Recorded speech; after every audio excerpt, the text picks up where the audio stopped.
I mean, De Niro's transformation into this guy. Yeah. It's one of the greatest acting performances of all time. It's his best performance. It really is. And like if you're a fan of acting and you haven't seen this movie, you got to watch this movie ASAP because you won't recognize De Niro.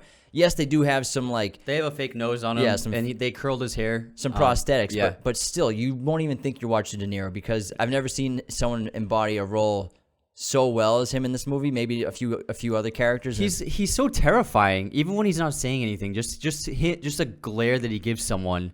You feel like he's gonna hit you, yeah, and exactly. you're watching. You're not even in the movie. Him. You're afraid of him. It's like being afraid of like a dad. You know what I mean? It's like he just exudes this dominance over everyone. Yeah, he's just terrifyingly amazing in this movie, and again, he makes you feel for this horrible character. Yeah, this terrible person who you also watch reach the top of the world on and his then own, crumble to the ground. Yeah, because of himself, and he can't get over himself, and he's so self-destructive. Yeah, and Scorsese opens it with the mirror shot where he's got to be like 250 pounds. He looks like shit. He put on 60 pounds in real life for that. Yeah, so he actually De Niro went to Italy and just ate pasta for like 4 months, and he put on so much weight that he had like a heart problem because of it. I'm sure, yeah. But it was great to open it. So to open the film with that and to see like what this character becomes, and then it cuts right to him in a boxing match at like the pinnacle of his shape in his at his craft, and it's incredible to see that juxtaposition of what he became and what he was. You know what I mean? And it all happened because of his own doing. Yeah. He destroyed his own world because of his actions and his choices. Yeah. And I just love the way Marty filmed this movie, and like so many of like the POV slow motion shots in the ring with like there's just smoke going around, and I love the black and white aesthetic, which he did for two reasons. One of the reasons he did the black and white aesthetic is because Rocky came out a few years before. And that was like the new thing. Like instead of like westerns in the 50s and 60s, everyone in Hollywood wanted to make a boxing movie. Yeah. And there are many coming out in the same year or two. And so he's so smart, and he has the foresight to realize if there's 5 movies coming out next year that are all boxing movies, how is mine going to look different? I'm going to make mine black and white. Smart. Even though no one else is really making black and white movies right now, this is going to make mine more memorable, set it apart, make it more noticeable, more likely for people to go see it, more likely for people to remember it. Yeah. And then like the black and white, you can really see like and then he has the smoke in the background during all the boxing fights, but also that contrast it creates with the blood.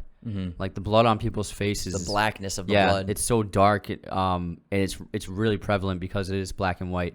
And then I think one of the most powerful moments of the movie is after LaMotta gets arrested and he's put in the jail cell, and then first he yells at the guards, and then he sulks and sits on the cot for a couple of moments, and then he goes to the brick wall and he just starts fucking punching it, like laying into it and screaming.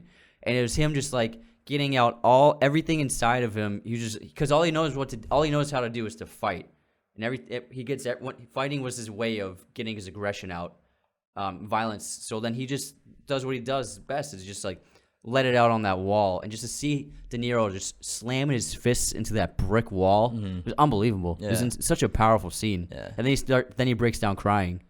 It's a tough movie to watch. Yeah. It really is. It's about the deterioration of a person and destroying their life. Yeah. Like destroying great success. The greatest success someone can achieve, and then they just blow it up. Yeah, and he's still, even though he's so successful, he's still bitter. Yeah. Because he's undersized, so he can never fight for the heavyweight title. And, that's a great regret of his life, and he mentions it a few times in the movie. He's like, I'll never be able to be the best, or I know I could beat the best. I can't remember who the champion was at the time. He's like, I could beat him. But I'll never get a shot. But he's like, what's wrong with me? It's like my hands. I got these small hands. I got these woman hands. I can never fight this person because I'm too small. And so that's his biggest. He's still bitter about that, chip on his despite shoulder. being the champion of 2 weight classes. I think of light heavyweight and middleweight. And he's despite his success, he still is angry at the world, and he just needs ways to take it out. And Joe Pesci was a great supporting character in this because he still had that Pesci quality about him, but unlike his other characters in Scorsese movies, like he seems like a good guy.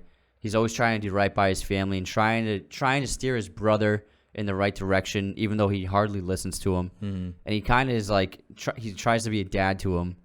And he's every scene he's in, he's fantastic. Yeah. And one of my favorite stories about the movie is that De Niro was attached to it. Scorsese wasn't attached to direct it yet. And but Scorsese had a drug problem, and he had a cocaine overdose. And his life was kind of on the rocks. He was not doing well in his personal life.